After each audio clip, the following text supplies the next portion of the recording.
Avocado from my tree nahulog sa puno. Mataas kasi siya. Kahapon sana susungkitin ko. Humiram ako ng sungkit sa neighbor. Mataas saka may sona, di ba? Pagod na ako.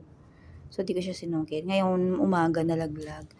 Tapos meron pa mga 2 to 3 bungang natira dun sa puno. Pinutol na yun eh. So, may mga nakuha dun sa naputol na yun.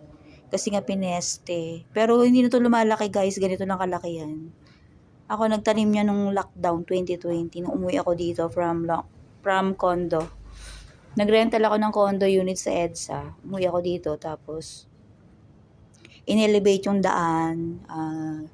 Ginawa yung daan tapos hinukay, in-elevate siya, nilagyan ng drainage. Tapos tinanaman ko ng puno yung harap ng bahay. So ayun, maganda siya. Ito na yung bunga nun. 3 beses na ako nakaka-harvest. So ito yung pangatlo. Last year hindi na munga. Ngayon, mga 10 piraso lang yata or mga 15 lang. So, yan lang. Okay lang yun. At least, di ba nakakatuwa? Nakapagtanim ako sa Manila. Manila to, guys.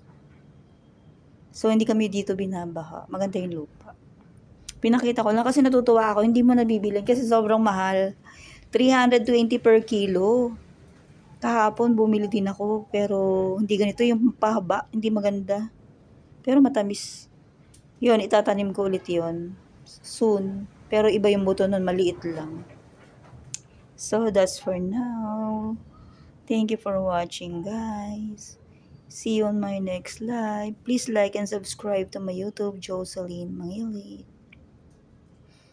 Di na ginagamit itong dining table na to at saka kitchen namin. So, talagang tinutulugan na lang namin itong lumang bahay. So, ayan. Thank you for watching.